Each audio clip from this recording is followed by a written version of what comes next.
Olá pessoal, toda terça-feira é dia de Projeto Trabalho e Debate. E hoje não é diferente. Nós vamos ter a oportunidade de ouvir um dos grandes processualistas do trabalho do Brasil, o professor, magistrado e pianista Felipe Bernardes. Felipe, eu queria que você respondesse para a gente uma pergunta muito intrigante. É possível o deferimento de indenização suplementar, aquela prevista no parágrafo único do artigo 404 do Código Civil, diante da insuficiência da Selic como índice de correção monetária e juros?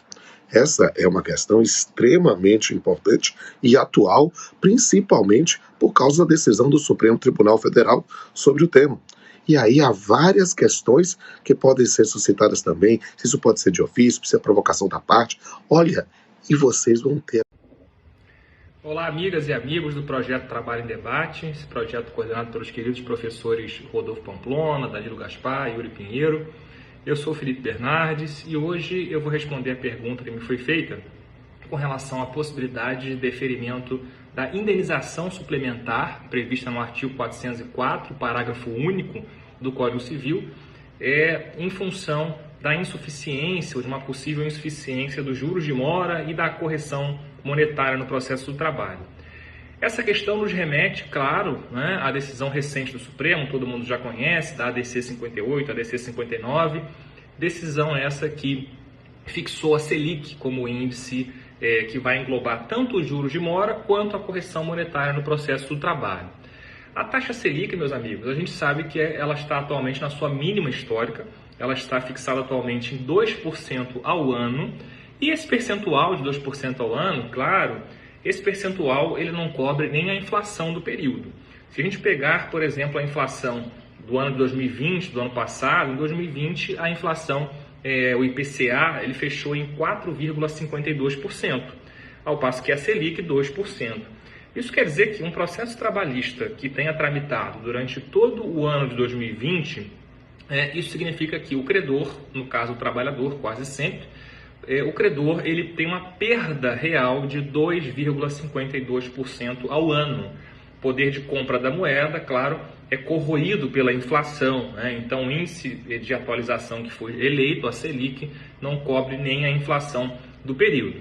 E isso, então, nos leva a concluir tranquilamente que a Selic ela é insuficiente para fins de correção e para fins também de remuneração do capital, exatamente nos termos previstos no artigo 404, parágrafo único do Código Civil. E tem mais um fundamento, além desse fundamento, mais um fundamento que justifica, sim, a possibilidade de deferimento da indenização suplementar do Código Civil. É o fato de que o próprio Supremo Tribunal Federal, o STF, quando decidiu, ele fez questão de colocar, isso ficou muito claro, que o objetivo seria supostamente equiparar os créditos trabalhistas com os créditos cíveis, uma equiparação. Ora, se o objetivo é uma equiparação entre o credor trabalhista e o credor civil, é lógico que todo o pacote, digamos assim, do regramento do Código Civil com relação a juros e correção, todo esse pacote vem incorporado, então, ao processo do trabalho por força da decisão do Supremo. Então, se trata pura e simplesmente de aplicar a lei na exata dicção do que o Supremo Tribunal Federal determinou, ok? Então, respondendo sim, com base nessa clara insuficiência da taxa Selic, com base na própria decisão do Supremo, que determinou que se transportasse o regramento, essa equiparação do Código Civil com crédito trabalhista, a resposta é sim, é possível o deferimento da indenização suplementar do 404, parágrafo único do Código Civil. E a partir daí a gente vai ter outras questões que vão surgir e vão decorrer. A primeira questão natural que vai decorrer é a seguinte: será que o juiz só pode deferir essa indenização suplementar dos juros de correção se houver pedido na petição inicial? Ou será que o juiz pode deferir de ofício? Esse certamente é um tema polêmico, vocês vão encontrar opiniões nos dois sentidos, mas eu faço aqui um raciocínio que é o seguinte: pouca gente observou que a decisão do Supremo Tribunal Federal, por mais que seja uma decisão que tenha feito uma modulação, a modulação que o Supremo fez, claro, foi a modulação de respeitar, de observar a coisa julgada. A coisa julgada, então, ela fica mantida pela decisão do Supremo. Mas o fato é, apesar dessa modulação, a decisão do Supremo tem sim um caráter retroativo. Ela retroage. Por que ela retroage? Porque perceba que essa decisão do Supremo ela vai alcançar todos os processos, né, todas as petições iniciais, ainda que ajuizadas no cenário anterior. Isso quer dizer que eu posso ter processos, por exemplo, ações que foram ajuizadas em 2015, 2014, 2017, 2018, pós-reforma trabalhista, antes da reforma trabalhista, né, decisões que não transitaram em julgado, claro, e essa decisão, então, ela vai ser alcançada pela taxa Selic, ou seja, não vai haver mais os juros de 1%, não vai haver mais a correção monetária. Então, você perceba, né, e inclusive mais o fundamento também para destacar isso, é o seguinte, isso acaba violando a boa-fé objetiva, né? Por quê? Porque a gente sabe, todo mundo que milita na Justiça do Trabalho sabe, que não existia qualquer discussão, né, na jurisprudência com relação à aplicabilidade dos juros de 1% ao mês. Né? Não tinha nada. O que se discutia era justamente a correção monetária. Se era IPCA, se era TR. Né? A gente tinha muitos recursos, muitos incidentes para discutir isso. Mas não se discutia a questão dos juros de 1%. Justamente porque havia uma legítima expectativa, existia uma confiança, então, né, o princípio da confiança, né, de que aqueles juros de 1% seriam sim aplicados pelo Poder Judiciário. Né? E é claro que nenhuma inicial formulada, nenhuma inicial ajuizada antes da decisão do Supremo, quer dizer, antes de 18 de dezembro de 2020, nenhuma inicial vai ter um pedido desse de aplicação de indenização suplementar. Isso simplesmente não existe. Então, para tutelar a boa-fé objetiva, para tutelar, portanto, a legítima expectativa, a confiança que o jurisdicionado, que já tinha ajuizado a ação e não tinha como formular esse pedido porque era um pedido inconcebível, né, para tutelar esses princípios, é totalmente sustentável, sim, que se defira a indenização suplementar do Código Civil de ofício, pelo menos com relação aos processos, claro, que foram ajuizados antes de 18 de dezembro de 2020, data da decisão do Supremo que adotou a taxa Selic, ok? Então, esses fundamentos me levam a concluir que sim, é possível deferir de ofício, pelo menos nos casos anteriores. Para os casos posteriores, é claro que o ideal é que os advogados e as advogadas peçam, formulem expressamente esse pedido, né, de modo a evitar quaisquer discussões com relação ao princípio da distrição, ao princípio da congruência entre sentença e pedido.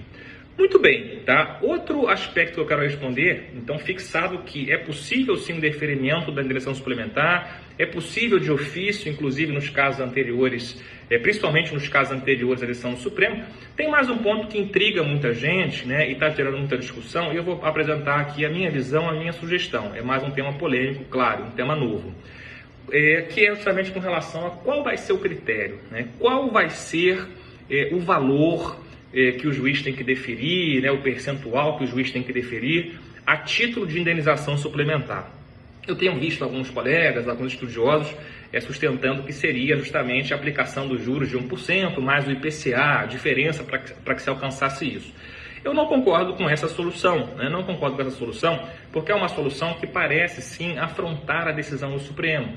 É uma solução que vai acabar fazendo com que haja reclamações constitucionais ao Supremo, perda de tempo, né? Além de uma perda de credibilidade da Justiça do Trabalho. Então, a solução que eu vejo como interessante, como inteligente, né? E uma solução que segue estritamente, exatamente a decisão do Supremo, ou seja, não vai dar ensejo à reclamação constitucional no Supremo, é justamente de aplicar índices de mercado, né? Índices de mercado. Como assim, Felipe? O próprio voto condutor do ministro Gilmar Mendes coloca muito claramente essa situação de que os juros de 1% eles seriam um valor que não seria compatível com os juros do mercado financeiro hoje, com aplicações financeiras. É até uma afirmação discutível, porque a gente sabe que a ação, principalmente a ação trabalhista, não é um investimento.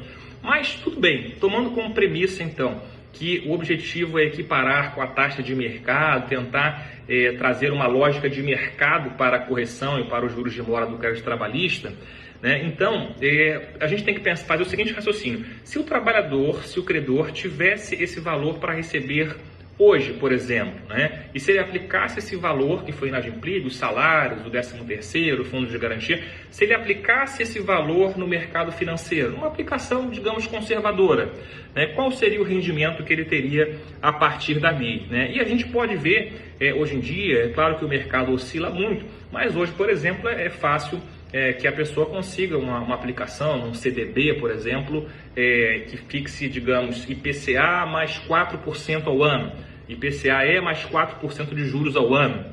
Então, perceba, é o valor de uma aplicação financeira, é o critério de mercado.